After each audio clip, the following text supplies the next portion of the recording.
Welcome everyone to the third day of the Clutch Chess Champion Showdown 2025. We have Domaraju Gukesh coming in, and the final day, the most important day of the tournament, is about to begin. Each win in this today's day will have 3 points. That is definitely a chance for any of the players to become the champion. Magnus is on 11.5 points. Fabiano is on 10.5. Gukesh and Hikaru are on 7 points. Magnus arrives, he presses the clock, and this, dear friends, is the Duolingo recap of the round. Duolingo is an app where you can learn many languages, but now they have introduced a course on chess, so download the app from the pinned comment. Pawn to e4 by Gukesh, and Magnus Carlsen takes his time like he always does.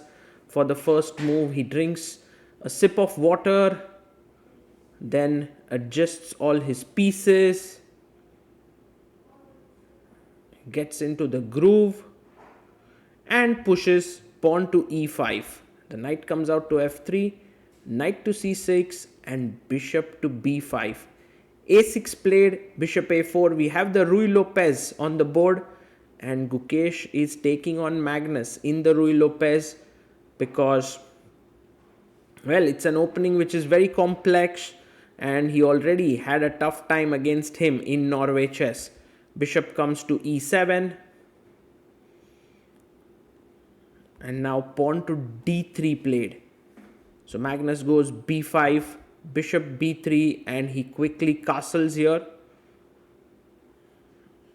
And let's see what Gukesh does. He brings his rook to e1. Maybe c3, d4 is possible next. Also a4 ideas are in the air. Pawn to d6, and now threatening to win this bishop. So c3, making a luft for the bishop on c2. Playing the Ruy Lopez against Magnus is quite a dangerous thing because, he just understands these positions so well. But I think one of the ways in which you can improve yourself as a player is to take on these challenges. You don't have to fear the best. You just have to try it out, and only then you can learn. h6 played, knight to f1, and rook e8 played here by Magnus. Just calmly playing here, I guess d4 at the right time. Will also be played knight to g3. And bishop f8 is a natural move. Opening up the rook here, and Gukesh does go d4. Knight jumps in, attacking the bishop. The bishop drops back. Knight to c4. Now, this knight can be pushed away with b3, but I believe Magnus wants to place it on b6. So on b3, knight to b6. And now pawn to a4 played. He pushes the pawn, takes on a4. Gukesh has 10 minutes. Magnus has 8 minutes 20 seconds. So Gukesh playing very confidently here. And Magnus plays pawn to a5. A good move, gaining space on the queen side. The bishop can pop out here. The knight can jump into the c4 square. Bishop comes up to d3.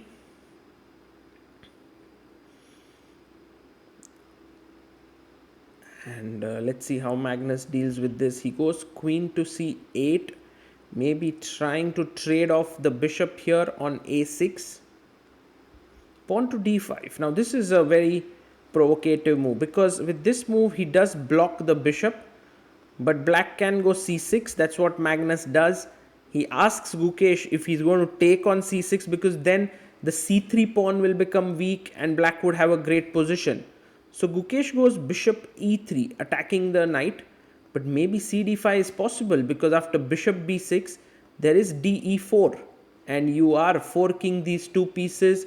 If knight e4, there's bishop takes, knight takes, rook takes. It's a very tough calculation, but queen c6 attacks both the pieces. So that was a very nice variation, but Magnus misses that chance. Knight bd7, and now pawn to c4 played. Magnus quickly gets his bishop to a6. Now the position is around even. Maybe even Gukesh has some pull. h3 played here. And rook to b8. Putting the rook on the open file. b4 square is a bit weak. But queen e2. Well, that puts knight on c5 as a dangerous move, attacking the bishop, but I believe Gukesh always wanted to take this knight. Now, how does this capture impact the position is a big question.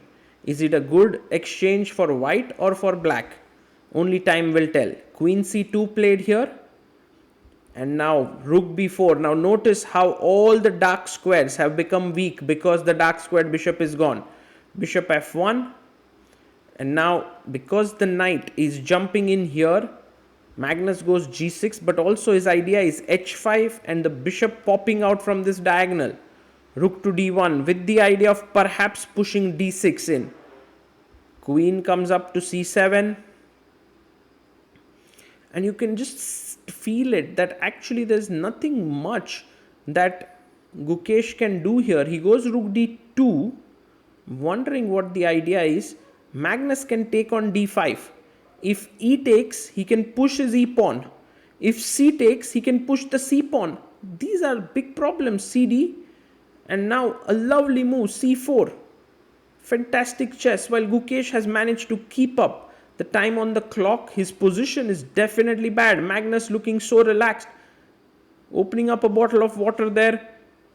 How should Gukesh play? Look at this. Bishop coming out here. He goes queen c1 and Gukesh has some ideas with rook c2. Putting pressure here. Also the queen eyeing the h6 pawn. Rook comes to c8, overprotecting the c passer.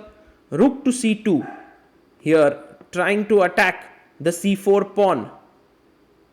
Bishop goes to g7. Now this is a move that generally may not be that useful. The bishop is not doing much here. But I think Magnus just feels more sort of secure with this position. h4 is met with h5. Yes, you get the g5 square for your knight, but you also give up these g4 square. The bishop can go to h6. Rook a3. A nice move, stopping c3, trying to put rook c3, but also at some point you want to swing the rook over for an attack. That's the only hope that white has in this position. Knight g4. Rook comes to c3. There are 1, 2, 3 and 4 attackers, but there are also 4 defenders. So it's not so easy. Also this f2 pawn is a bit soft, and look at this. He's looking at that pawn on f2. Not at all easy. Queen comes to d2 to defend the f2 pawn. And now bishop to h6, getting the bishop into the game. You want to play knight g5, but there's f6. So queen e2 played. And now bishop f4, threatening bishop takes g3.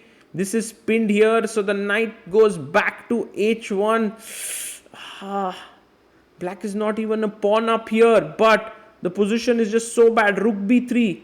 Now if you take here, I take cb3 and this pawn is just simply queening. So Gukesh goes g3.